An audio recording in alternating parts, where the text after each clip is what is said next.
Meeting come to order.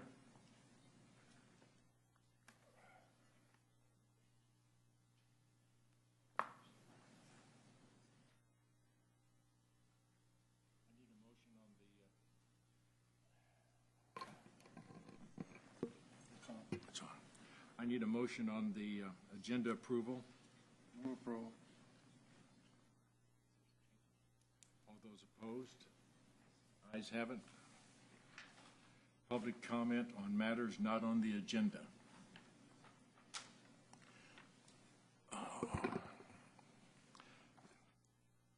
Public matters on public comment on matters not on the agenda. Nothing there. Review the monthly year-to-date revenue and expense. Good morning, members of the board. This report is for the month of December, and it's pretty much a continuation of the reports for the preceding 2 months and of this quarter, in that it reflects activity on the River CHP and Southport design projects. For the month of December, state revenues reimbursement for expenses on the rivers and CHP and Southport design projects was $3.7 million, and we also had an accrual of direct billing assessment revenue for SBE properties, which are properties such as phone lines and other things like that, more utility-related infrastructure. On the expenditure side, we had about $25,000 worth of administrative expenses and $4.488 million worth of capital improvement expenses, again related to activity on the River CHP and Southport design projects. That puts the cash position of the JPA at $12.8 million at the end of December and year to date for that period. It's not part of the month of December. However, we received the first installment of assessments from property taxes on the property tax billings, and it was $1.87 million, which is a 3.4% increase over last year's. Part of that is related to a board-approved increase in the assessment, but part of it also reflects improved collections and a slight increase in the amount of square footage that was constructed in the city of West Sacramento. Permitted valuations for 2011 added up to about $33 million. Not great, but a small improvement. And I'll take any questions if you have any, and if not, that concludes the December report. Any questions? No. Thank you very much. Agenda item.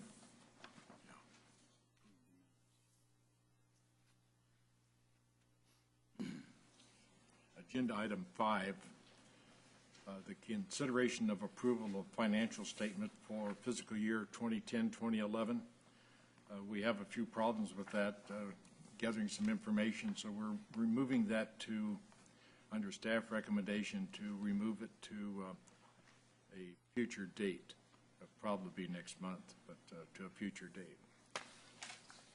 Item number 6.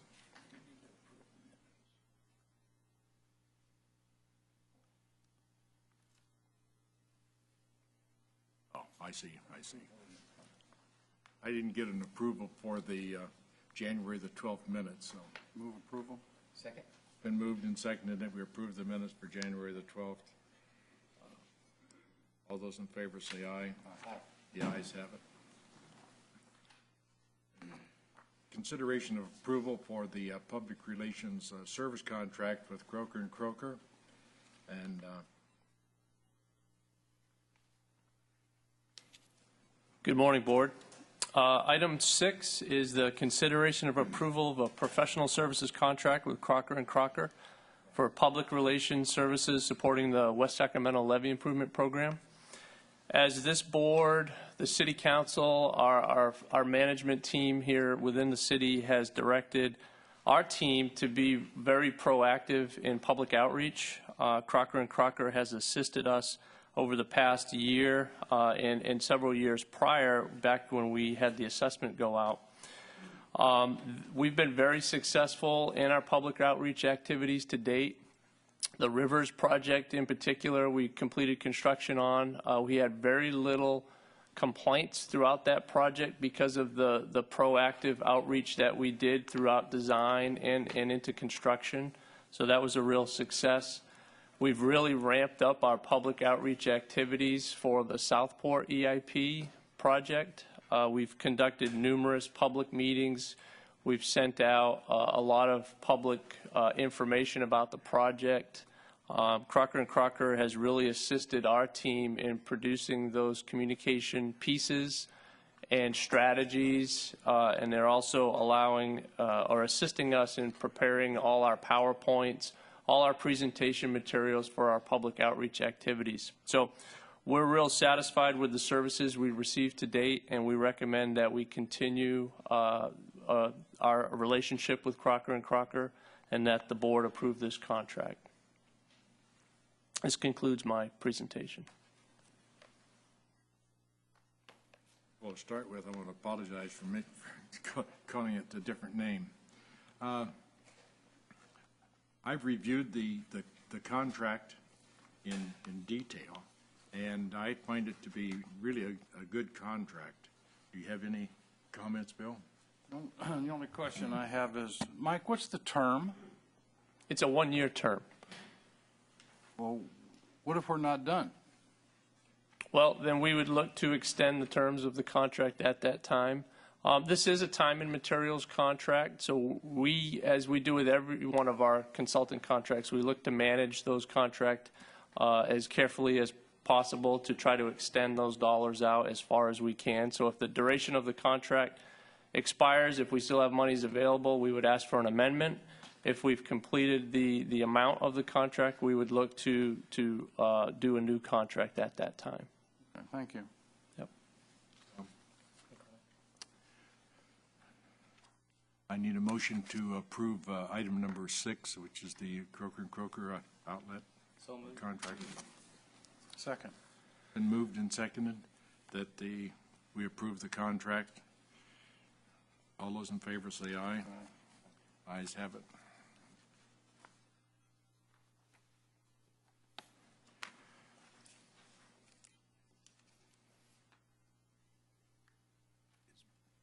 Bill going to speak here at this point? Yeah, I'd like to invite our Public Works Director up. We're going to deviate a little bit from the agenda due to Bill's time constraints today. We thought it would be a great time for Bill to give the board an update on his trip to Washington, D.C. last month and some of the critical meetings that he had. So welcome, Bill Panos. Hi, good morning, everybody. Good morning, Morning. Chairman Denton. So my name is Bill Panos. I'm the Public Works Director here for the City of West Sacramento. Underneath the umbrella of Public Works is flood control. And I also help the city with government affairs, and it's on that topic that I wanted to spend a couple of minutes talking with you today, this morning, maybe answer any questions that you may have. We periodically go back to Washington, D.C. During the year. Usually it's for appropriations requests, appropriations being for both the flood program and appropriations requests to advocate for those requests for the Port of West Sacramento as well, which is also part of the Public Works family. Our most recent trip was a couple of weeks ago, I guess it was. We generally try and go towards the end of January, beginning of February. It's a very good time to go. It's cold, but it's a very good time to go because it's the time that the staffs for all of the various committees in Congress are preparing the budgets. Also, we get a good look at the President's budget and can meet with the President's staff as well.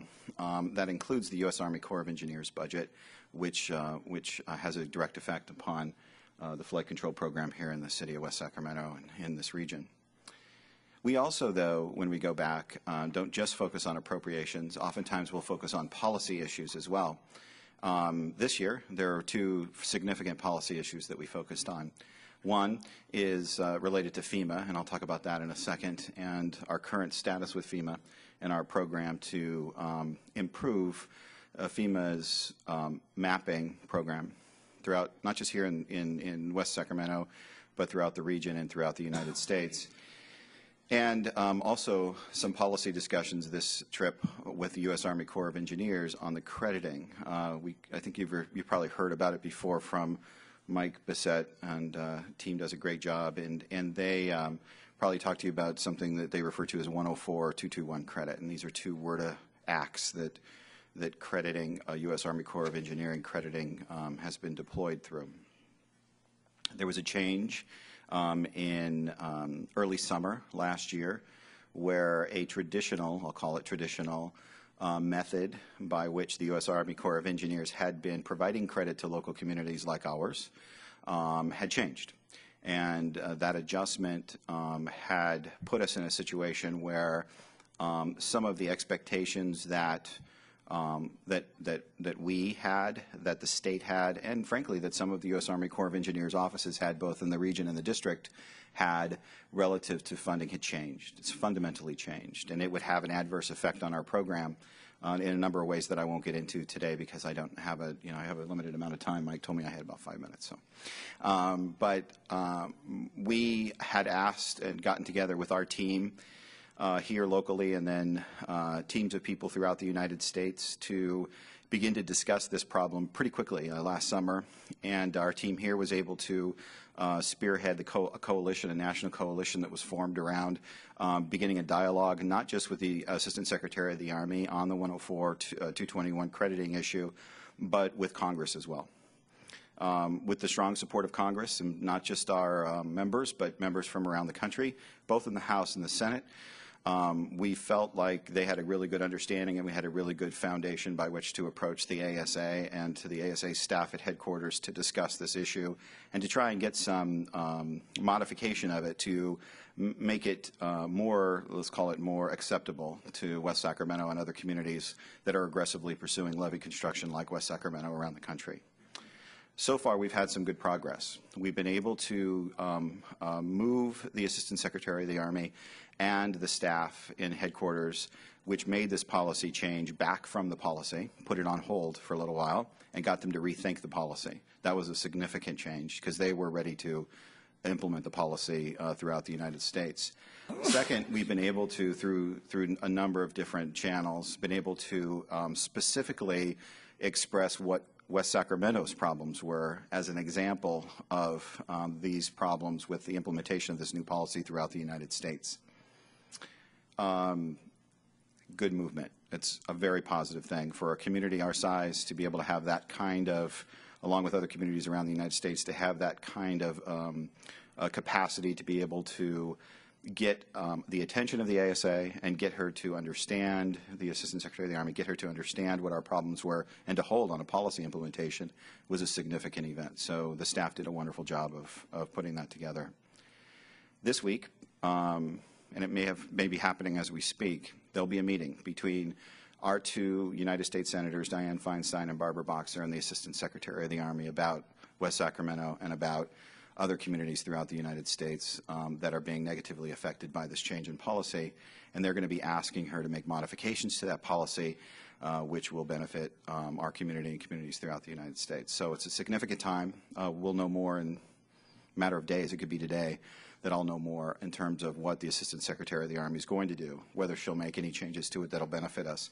But we've had a significant effect, and the trip last week was, or trip a couple weeks ago was a good sort of indicator and a good trip in that regard. I can take questions about that, or I can move on to FEMA very, very quickly. Any questions about 221, 104, and where we are?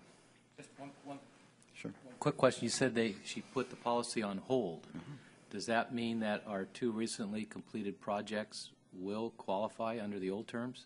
Right now, under the current scenario that she has been discussing since last summer, they would not. So that's one of the things that we're talking about is that projects that were in the pipe, if you will, I'll use that term, projects that were in the pipe, we'd like to have some sort of a specific exemption for, where because those projects were developed with an assumption of crediting, not just an assumption by us, an assumption of, and when I say crediting, I mean qualification to get credits. We're not talking about cash here. We're just talking about being able to be qualified to be considered later on for crediting. those projects we're moving forward with our understanding, the state's understanding, the U.S. Army Corps of Engineers, local offices and division offices understanding that there would be a crediting scheme, and it's all tied into, as you know, this project is a very large project, $480 million, and the numbers keep changing as we go forward, but it's a significant project. So there's 3 funding partners here. There's the local government, this JPA board, there's the state and the federal government, and they have a cash flow agreement. So we spend down the local money first for all 3, then we go to the state money for all 3, then we go to the federal money for all. It changes all of that scheme. And so we went into those 2 projects with the understanding of this old scheme, and when you change it, yeah, we'd like a little relief. And so we've been explaining that to her, and she understands. She does get that, and she gets that she has to probably do something. We just don't know what that is yet. Other questions about 104 and 221? Okay, let me move on to FEMA, if I may. Do I have enough time? Real quick. As you know, we're in a flood zone. And this board and our city council have made flood protection our #1 priority, public safety priority. Before anything else, we do flood protection. We have lived in a flood zone, and all of our residents and all of our businesses and us have lived in flood zones for generations in some cases. And so we are used to paying attention to, being responsible to funding, working on, and improving our levee systems. We are in what's called a FEMA Flood Zone X at the current time. There are letter designations for the various zones. I won't get into those because I don't have time today, but you guys have been briefed, I think, several times about the various flood zones. FEMA went through a digitizing of their maps. They went from analog maps or written maps to computer maps, digital maps. And in doing so, though, they also added one task to that process. They did it throughout the United States a number of years ago. But they added one task, and they were going to remap everybody and turn them into different zones. And there was a whole sort of policy scheme behind that. And again, I won't get into the details. But they moved through California, county by county, and we were going to be mapped into a flood zone which was what we'll call undesirable. And undesirable because we believed that the flood zone designation, the new flood zone designation, would actually hinder our ability to fund and construct levees and would delay our public safety improvements. And we couldn't have any of that.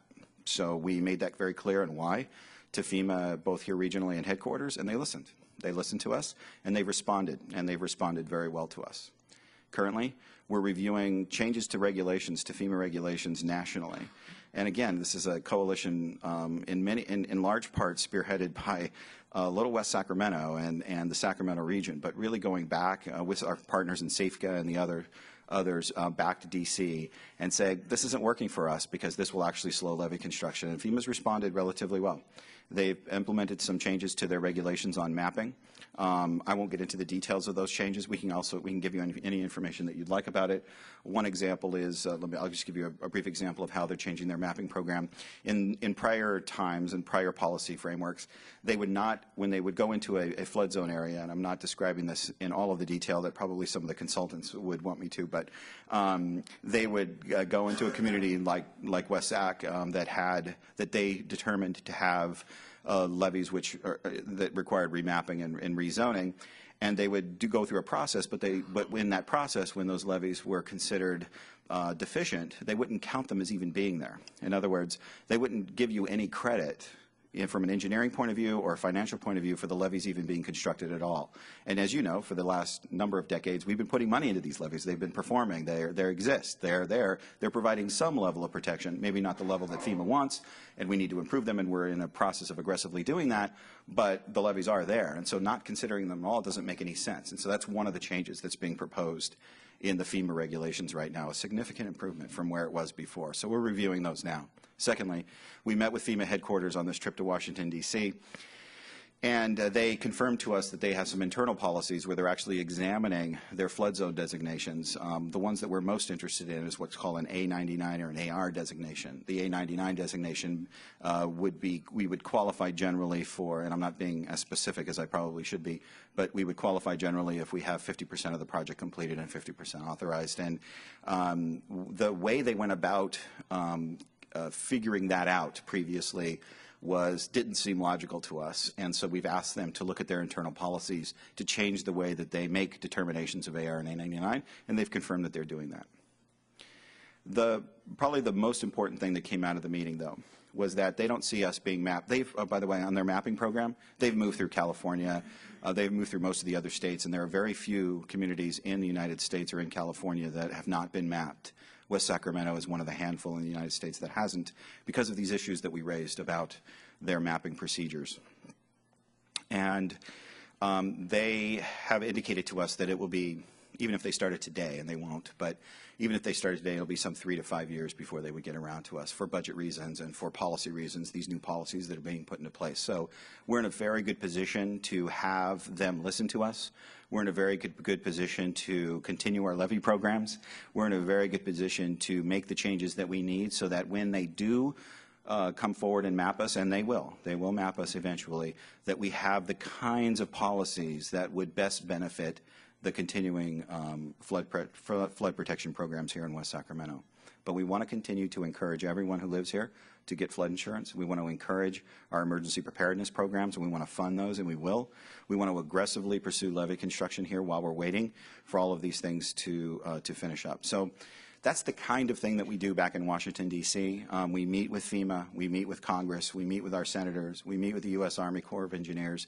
These are very effective trips. These are very effective meetings that we have back there.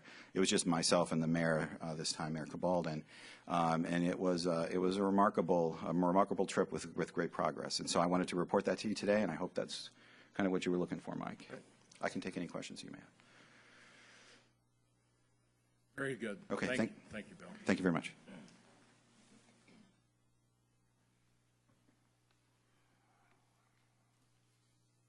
Item number 7 on the agenda is the consideration of approval of a contract for design services for the Sacramento River Southport Levee Improvement Project, EIP, and HDR Engineering Incorporated. Okay. This is another task order for HDR. It's under the existing contract that this board approved back in 2010. We've completed task orders 1, 2, and 3 to date. Essentially, though, each of those task orders has been a systematic approach to analyzing the problems that we have with our levees, the alternatives that we have to correct those deficiencies, and then to identify those alternatives that are feasible and to take them forward for further analysis. So last month we presented most of the findings of task order 3. We still have to come back with some cost updates, and we're going to provide some cost updates today. But advancing into task order 4 will allow this design team to further the design of a preferred project alternative and to complete those design plans so that we can go out to bid with this project. In addition, today we also want to present to the board critical cost analysis information that staff has used to formulate a recommendation on a preferred project which accomplishes the primary goal of repairing all 6 miles in Southport to protect the lives and property of the entire Southport community and the city as a whole. We will ask this board in March, next month, to select a preferred alternative for the project that will be identified in the environmental document as the applicant's proposed action. So some of the information we're going to present today will help the board make that determination of a preferred project. At the same time, with task order 4 approval, the design team will continue to refine the design and project footprint for all 7 segments of the 6-mile reach in Southport. This board will ultimately select a project for implementation at the time the board certifies the environmental document, which is anticipated to be a year from now, so in February of 2013. That's when the board will ultimately select the project that it will construct.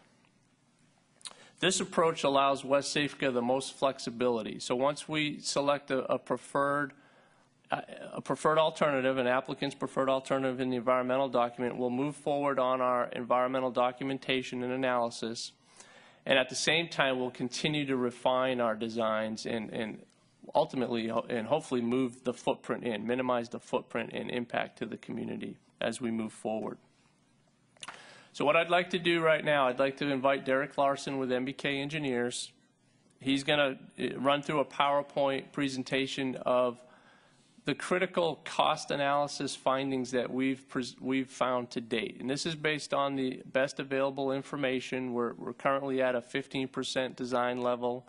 Derek will talk about how those costs look today versus how we may expect them to look in the future as we further our design and ultimately go out to bid and receive bids for construction. So Derek, if you could come up, and Chris, if you could put the PowerPoint on. And then once Derek's done, he'll run through the PowerPoint, and then I'll come back and talk about task order 4 in a little bit more detail. Derek. Good morning. All right, so today, as Michael has explained, I'll be talking a little bit about the cost share for and the total project cost for the Southport EIP.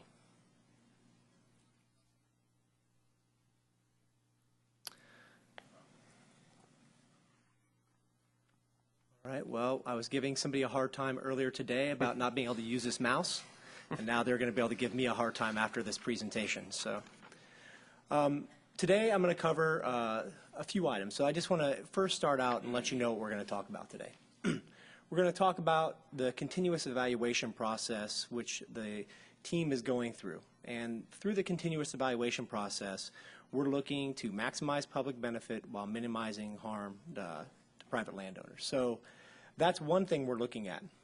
Now, as described by Michael earlier, we'll be looking at value engineering studies, specifically in reaches F and B, and that's an opportunity that we have to continue to refine the design and try to minimize impacts to the property owners while also evaluating the total benefits that we can get for the project and also achieving our goal the entire time, trying to think about achieving our goal of completing all 6 miles of levee improvements to protect Southport.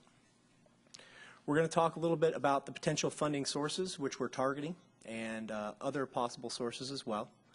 I'm going to quickly review the state EIP funding program. It's some information that has been presented in the past, but I wanted to provide context. Then we're going to go in and talk about the state funding analysis, where we look at the numbers that have been developed to date for the different alternatives, in addition to other analysis that have been performed for different alignments. And finally, I'm going to summarize the results of the analysis.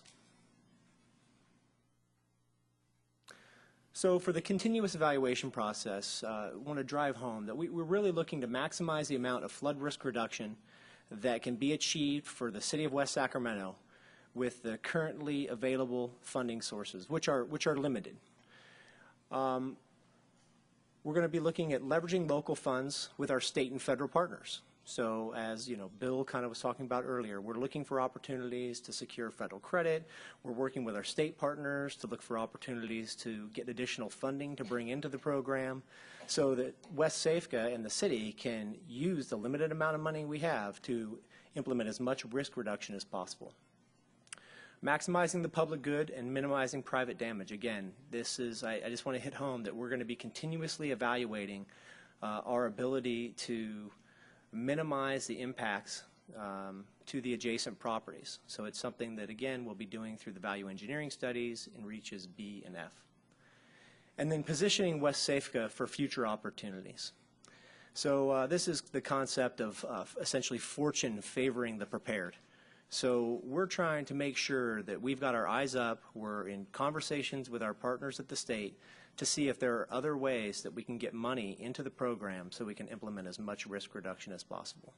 So it's just WSAFCA is continually looking at how to position ourselves. In addition to that, we'll be looking at how we can provide supplemental benefits or other benefits to the community through this project as well.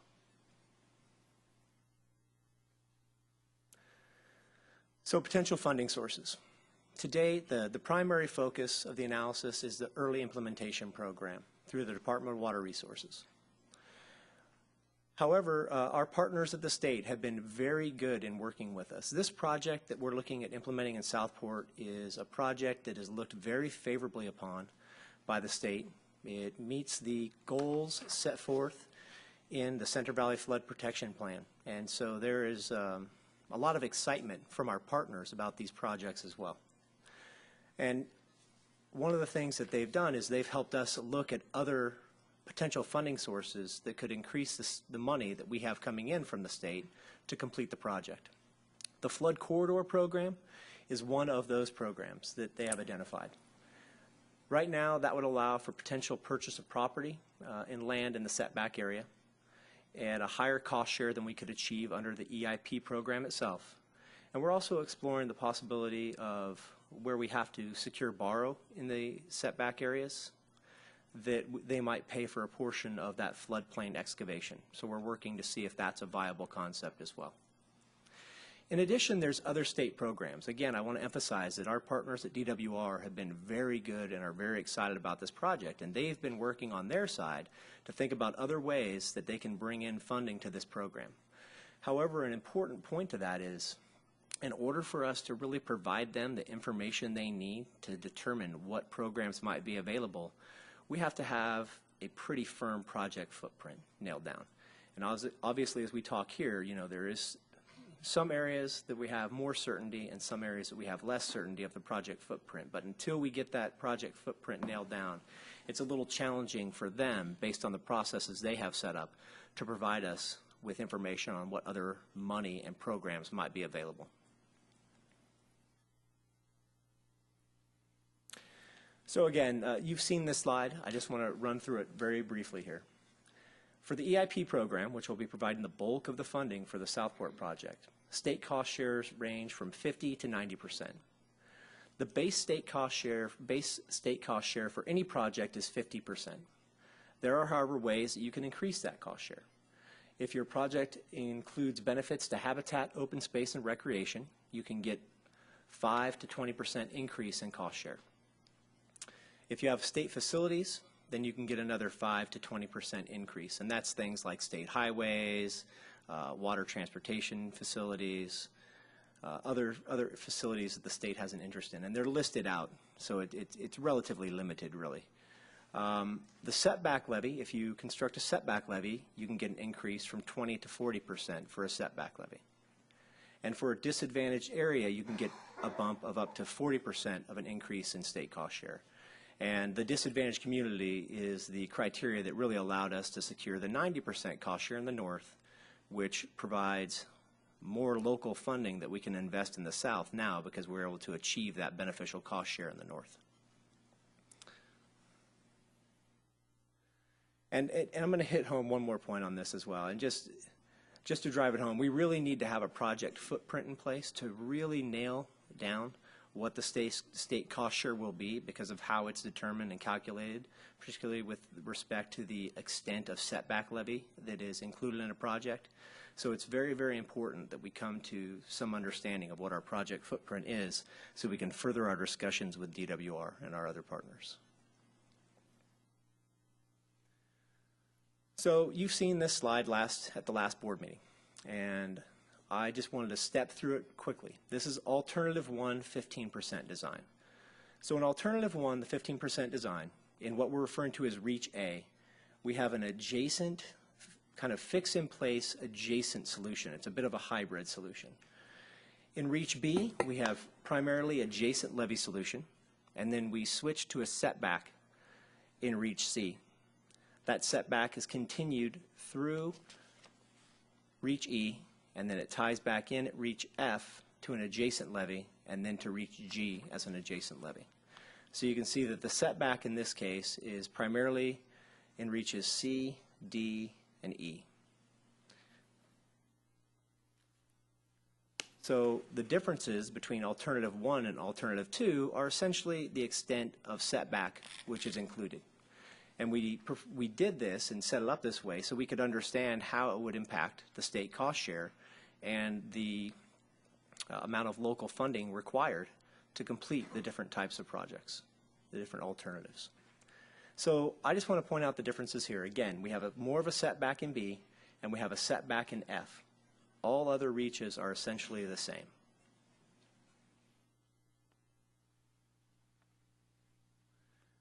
So now we're going to get into the nuts and bolts of the state cost share. So the first I want to talk a little bit about CMA 1 and CMA 3. These are the cost opinions that were prepared by HDR for the adjacent levee alternative and the slope flattening alternative. Now, the reason why we have these up there is because I want the board to understand what type of cost share we would get for those solutions, so they can understand why we looked at setting back the other reaches in alternatives 1 and 2. So under the state funding, under EIP, those would receive a cost share of 55%. And that's primarily because Jefferson Boulevard is considered a state highway still in the Southport area, and that allowed to get a 5% increase. Now, I want you to notice the total cost of the projects that we have. Again, we're at the 15% design level right now, so I want to emphasize, I'm going to talk a little bit more about that later and what that means, but I just want to emphasize we are at the 15% at this point in time. So the total cost of the adjacent levee is about $157.4 million. So if WSAFCA were to select that project, it would cost the city $70.8 million. Currently, that's outside of the capability of WSAFCA's currently identified funding to be able to complete the entire project at that cost. The slope flattening is 55%, and the total project cost is $240.3 million, which would leave a WSAFCA share of $108.1. The slope flattening project is more expensive than the adjacent project, primarily due to the amount of erosion control that would be required to keep the waterside slope in place in its existing condition under the slope flattening solution. So that's why you're seeing the cost difference. So alternative 1, 15% design. The cost opinion at 15% is $163.2 million. The state cost share would range anywhere between 60 and 70%. The things that will change that are the amount of supplemental benefits, what other programs the state might bring to bear. So that's why I'm providing a range of cost share. The associated cost to WSAFCA would be $65.3 million to $49 million for alternative 1. For alternative 2, total cost is $170 million. State cost share would be between 65 and 75% for this, and that would range, so the cost to WSAFCA would range anywhere from $59.5 million to $42.5 million. And now I want to talk a little bit more, after presenting this, that alternative 2 is, we believe, within our capability of funding for WSAFCA. And that's, when you talk about capability of funding, there are a number of different issues that we can talk about and how we estimate what that is. And that would probably require a separate presentation, but something that, you know, we can talk to you about. So now I want to talk a little bit about the regional trends and analysis. Again, we're at 15% design. We're not at the completed design. We don't have it bid. You know, numbers change over time. So what have we seen regionally around the area? Well, engineering cost estimates tend to decrease over time. As we move to 60, 90, and 100%, what we've seen for other projects is that there is a downward trend. The engineers need to remain conservative at this point in the process because there are unknowns that you take account for through contingency, escalation. Those things will start to decrease as we gain more information and more certainty in what the project is. So, although not guaranteed, what we've seen is a decrease over time in what the engineering estimates are, essentially making the project potentially more affordable moving forward. So we use some metrics to try to understand where we're at with our cost estimates. And one metric we use is how much is it per levee mile? And then we compare that to what we've seen implemented around the region. Right now, the cost per levee mile for the projects are somewhat elevated over what we've seen, which is what we'd expect at this stage of design. The other point I want to drive home is the projects in the region have benefited greatly from a favorable bidding environment. There's a window that we're trying to catch right now where the bids are actually coming in well under the final engineer's estimates. And there are a number of factors of why that is, but right now people are hungry for work essentially. And if we can get this project to a point where we can get it out to bid and award it, you know, we too will have the chance to benefit from this favorable bidding environment and keep our costs low. So just to provide a little bit more detail on the cost per levee mile, right now alternative 1 is at $29.7 million per mile, and alternative 2 is at about $30.9 million per mile. Within the region, we've seen costs range between 17 to about 24 million per mile after the project is completed. So that's the range that we've seen in the region. So again, that's just to provide context and let you know that while not guaranteed, there could be further reductions in costs as we move forward. So now I just want to summarize the results of the analysis. The adjacent and slope flattening levee solutions that were evaluated in CMAs 1 and 3 would allow for the minimum miles of levee improvements. They're the lowest potential state cost share and the highest local cost to WSAFCA. Alternative 1, 15% design, where it is an adjacent levee and reaches in most of Reach B and Reach F, has a lower local cost for WSAFCA than the adjacent and slope flattening, but a higher local cost for WSAFCA than Alternative 2. So Alternative 2, 15% design, where we are having some more setback in Reach B and a setback in Reach F, maximizes the amount of flood risk reduction given the limited existing local funds. So essentially it's achieving the goals that we have set out for the program more effectively. It will have the maximum miles of levee improvements that you can achieve, and it will be the lowest cost for WSAFCA and the community. It has the maximum potential for supplemental benefits. So what I meant to say there is that because the extended setback, you'll have more potential to get state funding from other programs, increase your cost share under the EIP program. So those are the factors that kind of come into play. In addition to supplemental benefits is also a leave behind for the community of potential recreation or other aspects. So with that, I would like to turn the presentation back over to Michael Bissett.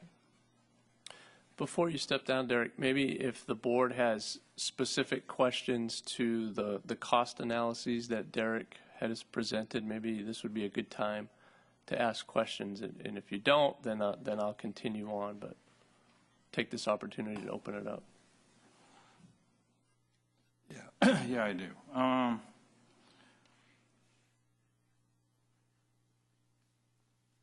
It looks like, from an engineering perspective, we're trying to use more of the setback levee concept than we had originally looked at. Can there be a smaller footprint if you're using a setback levee? We have, again, through the VE studies, we are going to look to see how we can minimize the footprint of the setback, more on the land side per se than the water side. I think under given certain specific situations, we might also look at some adjustments, but at this point in time, we believe that that is kind of an area that you need for adequate space for kind of the river setback area. In addition, we also have borrow that we need for the project, and it's a prime location to secure additional borrow. But it is something we can look at is the short answer. Yeah, Bill, some of the, I'm sorry, Bill, but some of the previous task orders, we did look at different setback, different distances from the river that we set the levees back, and ultimately we landed upon where we're at now. It's about a 350 or 400 foot setback. That was sort of what we call like the sweet spot in terms of on the water side, getting, like Derek just mentioned, enough borrow that we'll be able to build these levees, and to try to minimize the impacts on the land side. So that's kind of where we landed in terms of that's the best available location for the setback levee. Well, I guess what I'm looking for, and we'll probably get it as we go through design, because I'm under the impression that each one will be analyzed as we go through the process, from the 15% to the 60% and so forth. But what I was looking for is I guess maybe it's just a comment, but it's if there is a way to do a little smaller footprint, and what I'm trying to do is minimize the negative impacts. I mean, there's people that have lands out there that they may not have a house on, but they're going to lose some lands and properties. And is there a way to reduce that? And then there will continue to be an evaluation, especially of segment B, because that's where I think most of the homes are. Absolutely, yeah, and I'll get into that. I just wanted to see if you had specific questions for Derek on his cost analysis and the project cost versus the cost sharing with the state. I'll get into more of TO4. I don't really have any questions on it, but it's not just a question of state and federal participation in all of this. It's more of a question of, what do we need and how can we get the best price, but not necessarily let price be the dictator of whatever the plan's going to be. And so, I mean, it's those kinds of things that I'm looking at. Okay, thank you. You're welcome. Thank you. Okay, so this is the last slide. These are the conclusions that we've had to date. What I wanted to inform the public and the board on is up to this point for the two 15% alternatives, we had one selected or one named the preferred alternative, and that was the alternative with the lesser of setback levies, so more adjacent levy, less setback levy. And then the alternative had more setback levy. And we named them that way because in our minds we were trying to show the public and the board that we're trying to minimize the footprint of this project, but ultimately we need to achieve our goal of completing all 6 miles. So absent more specific information, that was how we labeled those two alternatives at the time.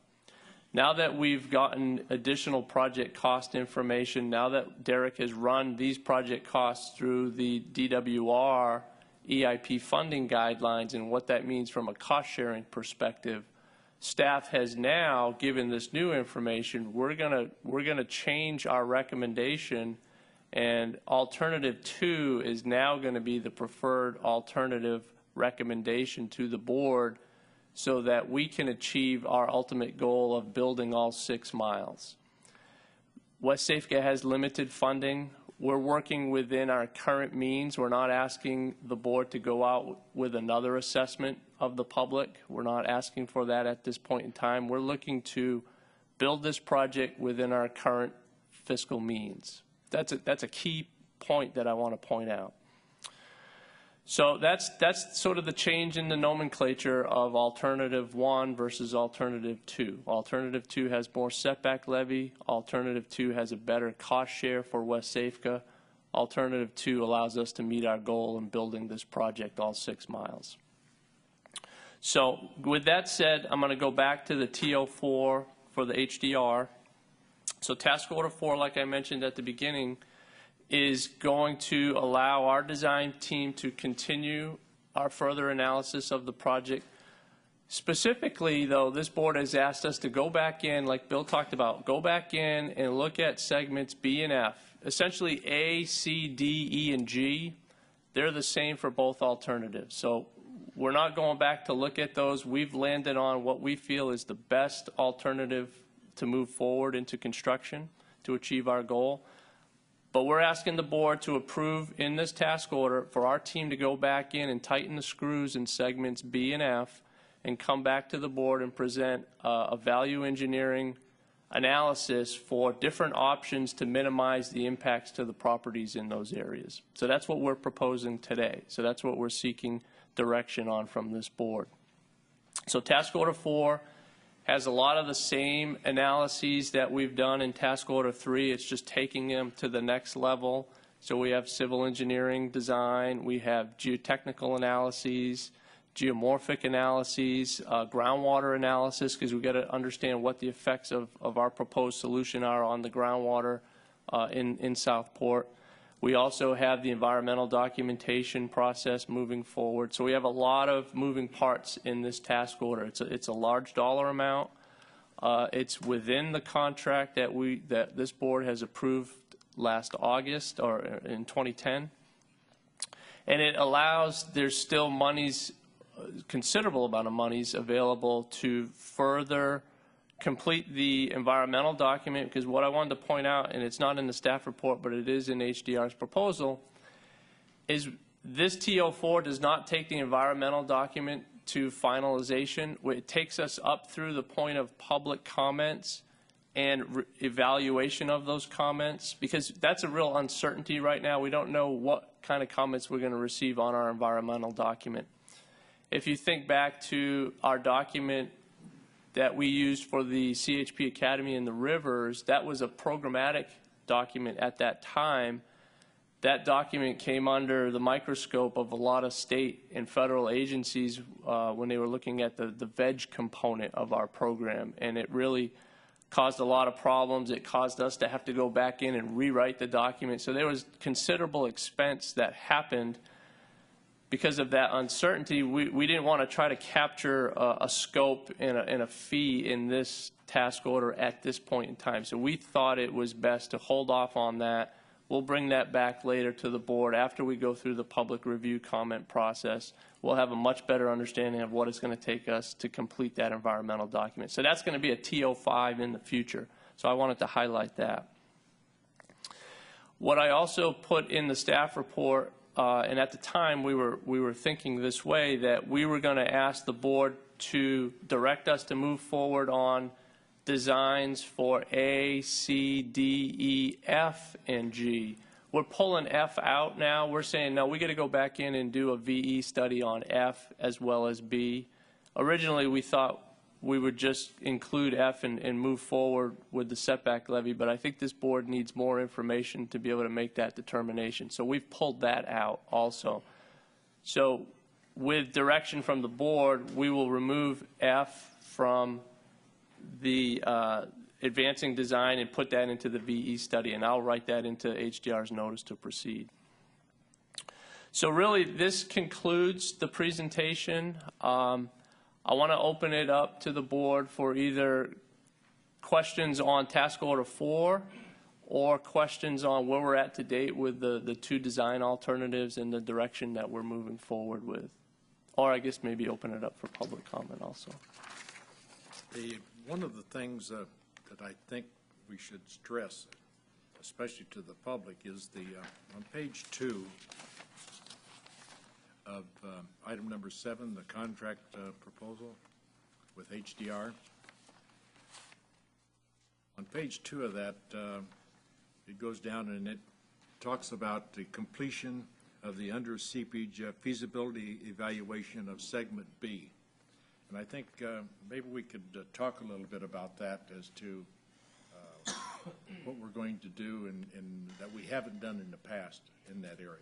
Right. We're going to really focus in on looking at combining alternatives to minimize the footprint. So our geotechnical sub is going to go out there and do some more soil explorations and computer analysis of the soils out there. We're going to look to combine a shallow slurry wall with a seepage berm, so that right now we've looked at just a seepage berm, and the footprint of that was upwards of 300 feet or so. And looking at if we combine a slurry wall with the seepage berm, how much can we pull that seepage berm back in to try to leave as much footprint on those adjacent properties as possible. So we're going to really tighten the screws in segment B. It is additional cost that we're asking this board to approve. We believe that's the direction that we all collectively want to go forward with and get more information so that we can make the best choice possible in the future and give this board a little bit more information to make that determination. So that's what we're asking for in segment B.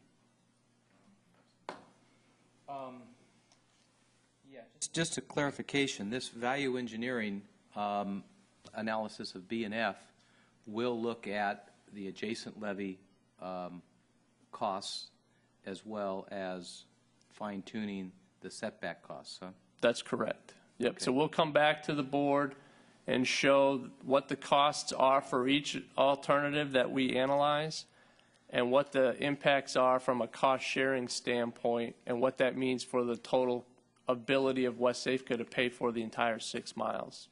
What will be the estimated, at this point, the estimated resources, local resources that we'll have available for this project in 2013 or 14? The WSAFCA, our financial analysis to date shows that we'll have between $35 and $40 million to invest in this project, and that matches the state's money. And as Derek had shown, we're looking at total project costs of around $150, $160 million at this point in time. We're, like Derek stressed, we're hoping those costs come down considerably just from our further analysis and cost opinion analysis, and then from a favorable bidding environment at the time we go out to bid. And then just a comment. It's a very frustrating situation we're in here. We're trying to accomplish completing a full project, a 6-mile project, and trying to circumvent where these monies are and whatnot, which is dictating possibly what we finally decide to do, which could be at a long-term expense to the city of West Sacramento and this community by taking properties, out of private hands.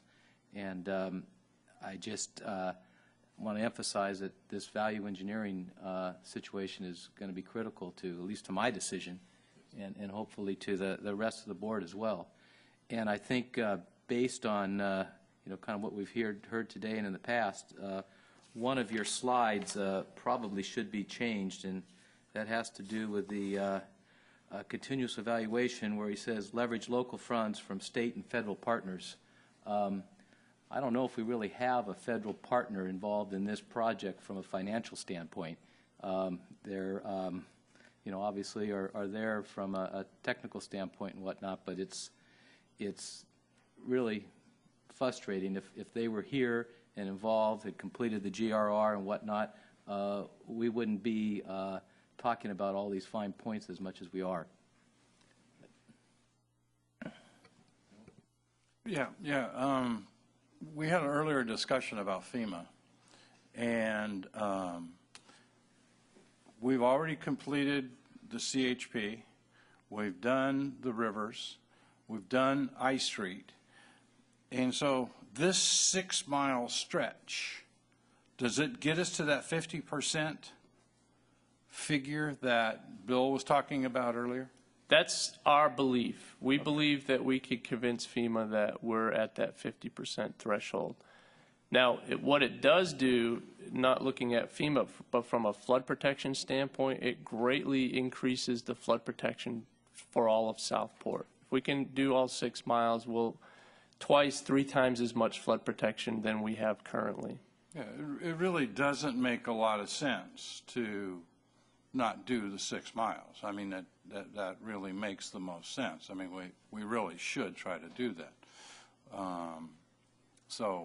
But at the same time, we have to make sure that even in that 6-mile stretch, we're just not throwing money at a problem that really doesn't exist or whatever. I mean, and we realize that the full 6 miles is very important. Yep. It's the weakest segment in our system. I know. Okay, thank you. Okay, any more? Okay. On agenda item 7, consideration of approval of the contract for design services, as we have just discussed. Oh, got somebody who wants to speak. Christine?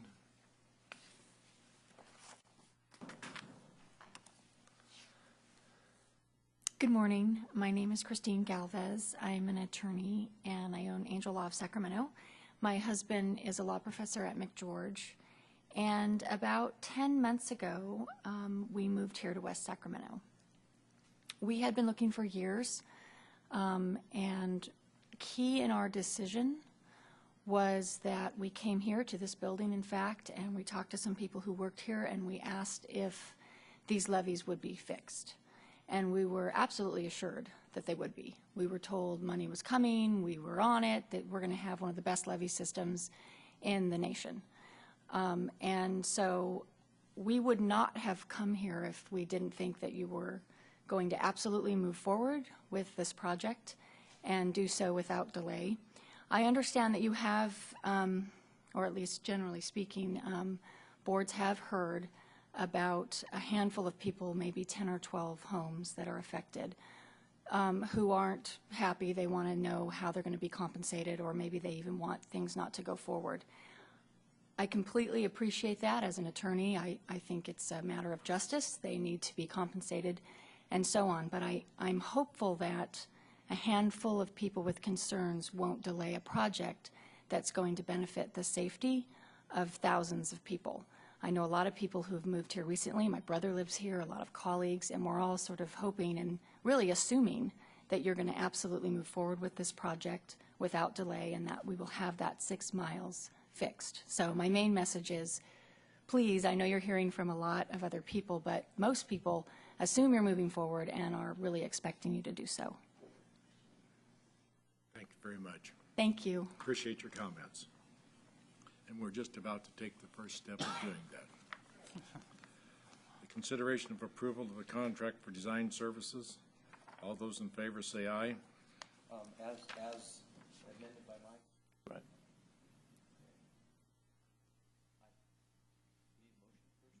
I need a motion. I'll make the motion. Second. Moved and seconded, we sign the contract. All those in favor say aye. Aye. Ayes have it.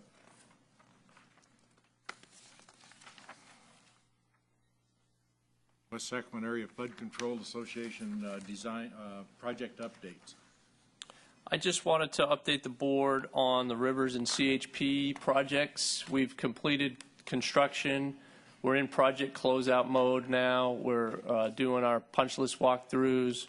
We'll be starting our construction documentation report process. That's going to take several months to get all the documents in order and produce a document that will ultimately be able to certify those projects.